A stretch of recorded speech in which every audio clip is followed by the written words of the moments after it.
अस्सलाम वालेकुम, मैं हूं तुबा खान। आप देख रहे हैं मेरे साथ 7 कॉन्टिनेंट न्यूज। आइए सबसे पहले नजर डाल लेते हैं अब तक की हेडलाइंस पर। फिनलैंड में एक दिन के लिए 16 साल की लड़की को बनाया गया प्रधानमंत्री, जाने इसकी वजह। ट्रंप ने बिडेन के साथ डिजिटल बहस में भाग लेने से किया इनकार। वंदे भारत मिशन में चीन के लिए और 2 उड़ानें संचालित करेगा भारत। 23 से 30 अक्टूबर को होगी रवाना। अर्जेंटीना में कोविड-19 पॉजिटिव मरीज पाए जाने की दर दुनिया में सबसे ज्यादा। शुरा के ताता ने इलियुद किपचोगे का दबदबा खत्म कर जीती लंदन मैराथन। रिसर्च के लिए ऐसी दीवानगी, रोजाना 5000 मच्छरों से खुद को कटवाते हैं ऑस्ट्रेलियाई वैज्ञानिक। अंटार्कटिका के बर्फ के नीचे मिला कुछ ऐसा, जानकर हो जाएंगे आप हैरान। इनमें से कुछ अहम खबरों पर चर्चा करेंगे आज 7 कॉन्टिनेंट न्यूज में। आइए सबसे पहले बात करते हैं यूरोप की।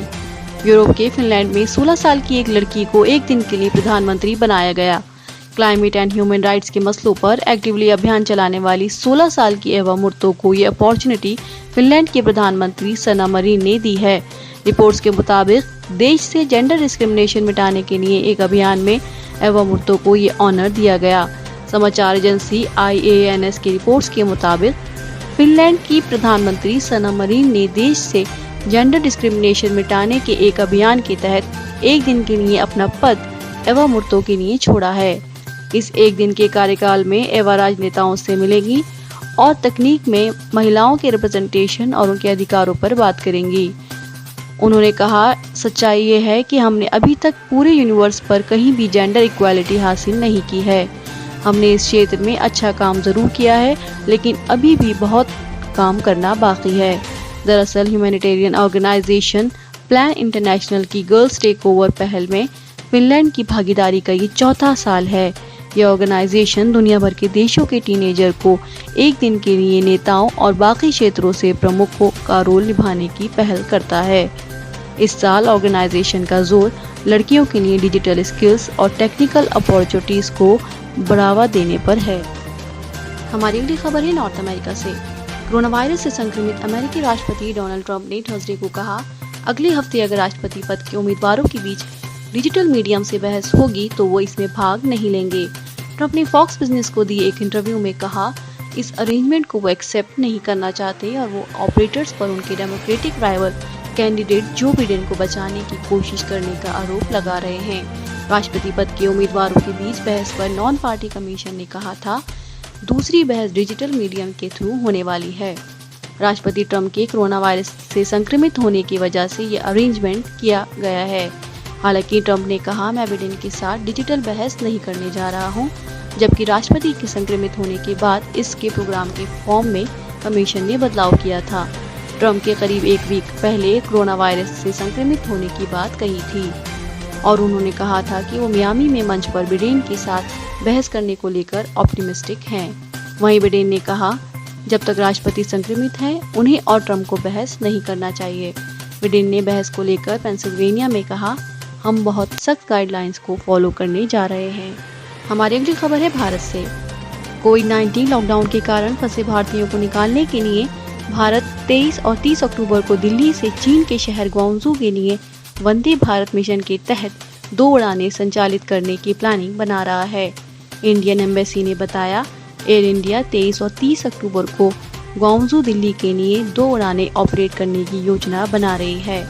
विमान कंपनी के तहत तय किराया का पेमेंट कर इनके लिए टिकट खरीदे जा सकते हैं। इन उड़ानों से लीगल वर्किंग वीजा होल्डर चीन जा सकते हैं और वापसी में विमान घर वापसी के इच्छुक भारतीयों को लेकर आएगा।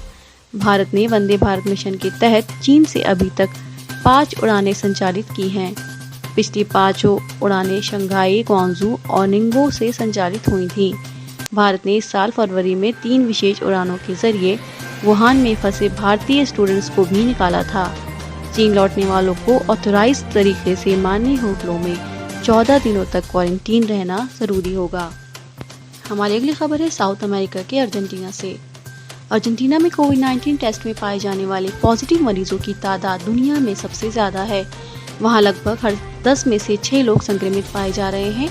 ऑक्सफोर्ड से जुड़ी हुई संस्था आवर वर्ल्ड इन डाटा ने ये इन्फॉर्मेशन दी है। माना जा रहा है ये वहाँ कोविड ट्रायल्स की कम संख्या और लॉकडाउन रूल्स को लागू करने में ढिलाई का नतीजा है।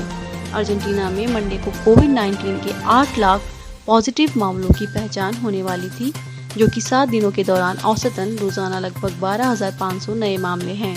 इस देश ने वायरस के खिलाफ जोरदार शुरुआत की थी, लेकिन पिछले हफ्ते तक यहाँ 20,000 लोगों की मौत हो चुकी है। हेल्थ मिनिस्ट्री के आंकड़ों को यूज करके समाचार एजेंसी रॉयटर्स ने बताया कि देश में संक्रमण अगस्त महीने में लगभग 40% था, जो बढ़कर पिछले सप्ताह 60% तक पहुंच गया। न्यूयॉर्क स्टेट की आबादी 2 करोड़ है, जो अर्जेंटीना के 4.5 करोड़ के आधे से भी कम है। फिर भी एक दिन में वहां 1 लाख टेस्ट किया जाता है, जो कि अर्जेंटीना की संख्या का 4 गुना है। अर्जेंटीना की सरकार 20 मार्च से शुरू होने वाले सख्त लॉकडाउन के लिए काफी शाबाशी मिली थी। देश के गरीबी का स्तर और बेरोजगारी बढ़ रही है, जिससे 2 साल से रिसेशन में डूबी इकोनॉमी को वापस पटरी पर लाने में मदद करने के लिए लॉकडाउन के रेस्ट्रिक्शन में ढील देने के लिए मजबूर हो गई। हमारी अगली खबर है अफ्रीका से। अफ्रीका के केनिया में शुरा किताता ने बारिश के बीच स्टार रनर एलियूद किपचोगे के 4 साल के दबदबे को खत्म करते हुए लंदन मैराथन का खिताब जीत लिया। महिला टीम में कोई उलटफेर देखने को नहीं मिला और वर्ल्ड रिकॉर्ड रनर ब्रिगिट कोसगेई ने कीनिया की अपनी साथी रनर वर्ल्ड चैंपियन रूथ चेपेंगेटिक को पछाड़ा। रूथ तीसरे स्थान पर रहीं, जबकि अमेरिका की सारा हॉल ने दूसरा स्थान हासिल किया। ये मैराथन शुरुआत में अप्रैल में होती थी, लेकिन कोरोना वायरस महामारी की वजह से इसे कैंसिल किया गया था। इसका आयोजन ट्रेडिशनल तौर पर सड़कों की जगह सेंट जेम्स पार्क में किया गया, जहां 19.7 लैप की रेस हुई। कीनिया के किपचोगे ने 7 साल में कोई मैराथन नहीं गंवाई, लेकिन आज आखिरी दौर में उनकी रनिंग स्पीड में कमी आई, जिसका उन्हें नुकसान उठाना पड़ा। इसके बाद 7 रनर्स उनसे आगे निकल गए और उन्हें 8th पोजीशन से ही सेटिस्फाई होना पड़ा। इथोपिया के किताता ने 2 घंटे 5 मिनट और 41 सेकंड के साथ खिताब जीता। कीनिया के विंसेंट दूसरे स्थान पर रहे। फीमेल क्लास में कोसगेई ने 2 घंटे 18 मिनट और 58 सेकंड के समय के साथ खिताब अपने नाम किया। यह बात करते हैं ऑस्ट्रेलिया की। ऑस्ट्रेलिया से हैरान कर देने वाली खबर सामने आई है, जहां पेरेन रॉस नाम के वैज्ञानिक डेंगू बुखार के खिलाफ रिसर्च के लिए रोजाना करीब 5,000 मच्छरों को अपने हाथ पर कटवाते हैं। पेरेन के मुताबिक इंसानों को काटने और बीमारी फैलाने का काम मादा मच्छर करते हैं। इन्हीं को कंट्रोल करके डेंगू जैसी बीमारी को बढ़ने से रोका जा सकता है। मीडिया से बातचीत के दौरान उन्होंने बताया कि जब बैक्टीरिया से संक्रमित अंडों से निकलकर ये मादा मच्छरों के रूप में डेवलप होते हैं तो डेंगू फैलाने में सक्षम नहीं होते।